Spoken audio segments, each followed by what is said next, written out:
Hillary Clinton is obviously the favorite in the Democratic Party presidential primaries. She has the name, the prestige, the resume, the establishment, the money. She seems to be the inevitable candidate. In the polls, Hillary Clinton is pulling 50 to 60% of Democrats. However, the next highest percentage is about 15%, and it belongs to my guy, Bernie Sanders. Now you're probably saying, so what? Hillary Clinton still has the majority of Democratic voters on her side. She's leading him and any other candidate by at least 35 or 40%. She isn't losing, especially to a radical, extreme, old crank socialist. Okay, all understandable arguments, but before you go dismissing my guy Bernie Sanders, listen up. Number one, the majority of this country agrees with Bernie Sanders, believe it or not, on nearly all of the issues. Yes, the majority of the country agrees with socialist Bernie Sanders. Bernie wants to raise the minimum wage. Vast majority of the country agrees. He wants to raise taxes on the rich. Majority of the country agrees with that. He wants to stand up to Wall Street and end the greed culture that exists there. Majority of the country agrees. Bernie Sanders wants free college for all. Majority of the country agrees. Bernie wants to fight climate change. Majority of the country agrees. Bernie wants free healthcare for all. Most of the country agrees. Now on all of these policies, raising the minimum wage, fighting Wall Street, free college, fighting climate change, free healthcare for all, are they radical? Are they extreme? No. And most of America agrees with you. Then, number two, Bernie Sanders is on the rise. Do not forget, this guy is an independent senator out of the great state of Vermont. I'm sure half of us can't even find Vermont on a map. And due to all of these circumstances, just a few months ago, he was virtually unknown to the vast majority of Democratic voters. It wasn't until he declared his run for president and began traveling around the country, spreading the progressive message, that he began to pull overflow crowds at his speeches. 4,000 people in Minneapolis, 5,000 people at his campaign launch in Burlington, Vermont, hundreds upon hundreds of people in the small rural towns of Iowa. And this rise is backed up in the polls as well. Just a few months ago in March, this guy was barely pulling 5% of Democratic voters. But granted, he hadn't announced his run for presidency. Okay, at the end of April, when he finally announced his campaign, just over 7% of Democratic voters.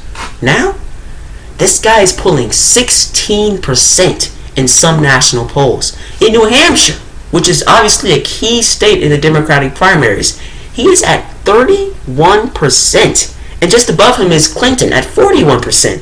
A few months ago, he had never even eclipsed 20% of the vote in New Hampshire. Among liberals, they are dead even in New Hampshire at 38% each. Here comes Bernie Sanders, ladies and gentlemen. Just think about that. If this momentum for Bernie Sanders continues, he and Hillary could very well be neck and neck once the primaries roll around. And there's a long time between now and then. Bernie Sanders' profile is going to explode even more once the debates begin in the fall, because the progressive message would start soaking up the national spotlight, and that is not what Hillary Clinton needs. However, lately she has been trying to change that. In her campaign launch speech, Hillary Clinton kept spouting this old progressive rhetoric. We gotta fight for the little guy, help the middle class. We gotta create an economy that works for everybody. I wanna be your champion. She was sounding like Elizabeth Warren 2.0 up there.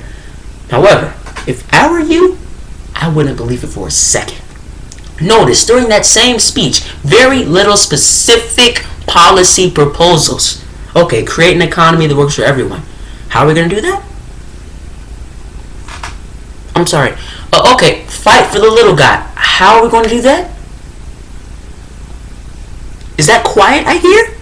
In fact, one of the only policy proposals that she cited during this speech is one that we have tried for many years and have completely failed at. I'll propose specific policies to reward businesses who invest in long-term value rather than the quick buck, because that leads to higher growth for the economy, higher wages for workers, and yes, bigger profits. Everybody will have a better time. That means bigger profits, man. Everybody wins. We're not gonna regulate businesses and set the parameters of the free market. We're just gonna give you incentives, tax cuts, corporate welfare. Give these corporations money in the form of tax cuts. It gives them bigger profits, and hopefully, maybe, possibly down the road, it'll help you guys. I'm looking out for you, man. See, that's not how you look out for the little guy. That's not how you fight for the middle class. But see, Bernie Sanders knows just how to do that. Bernie Sanders wants to take it to the throat of Wall Street by breaking up the big banks. He wants to raise the minimum wage. He wants to pay for free college for all people. He wants to pay for the health care of all people. He wants to pay for all of this by raising taxes on the rich and corporations, who, after all of the loopholes and incentives, pay a lower tax rate than the vast majority of the American people. Those are specific policy proposals, and they work. You're dealing with a real freaking hardcore progressive in Bernie Sanders versus a corporatist establishment Democrat in Hillary Clinton, who is currently trying to put on this mask of a populist progressive. And if you take a look at her track record and some of the holes in her speech, you are able to see right through that mask. She made speeches at Goldman Sachs, one of the Wall Street firms that wrecked our economy in 2008, for $200,000 a pop, taking hundreds of thousands of dollars from Goldman Sachs on the side through her foundation. And just a coincidence, she has taken a very soft tone on Wall Street, barely saying anything about regulating Wall Street and the culture of greed which exists there. 4 of her top 6 donors throughout her political career are banks: Citigroup, Goldman Sachs, Chase, and Morgan Stanley. No coincidence at all that she remains completely neutral on the issue of an entire industry periodically wrecking our economy. Means nothing. She served on the board of Walmart back in the late 80s and early 90s and was completely silent as Walmart waged an all-out war against labor unions. But you're gonna fight for the little guy. Okay. She has refused to take a real stance on the TPP or the Keystone XL pipeline. These are both serious issues that would have devastating effects if ever implemented. And don't get me started on her foreign policy. She voted for the Iraq War, which opened Pandora's box and created ISIS, killing 200,000 innocent people. While she was Secretary of State, she was responsible for 2 countries going to absolute hell, Libya and Syria. Then there was the Benghazi controversy.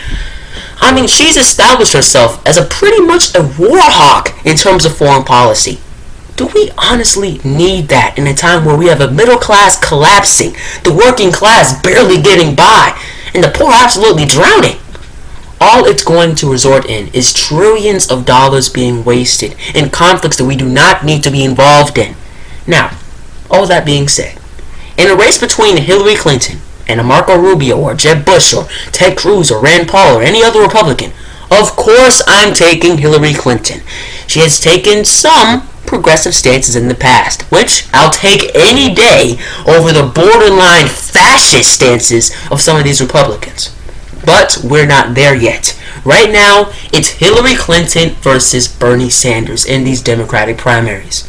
And if we're going to make the right choice for this country, we have got to do everything we can to get Bernie Sanders in the White House. That's simple. Thank you all for listening to New Progressive Era. Remember to hit that subscribe button, spam that like button, and visit the comments section below. If you want more videos like this one, check out the rest of the channel. And remember to hit me up on Twitter at New Liberal Era. Have a fantastic day, everybody. Sayonara.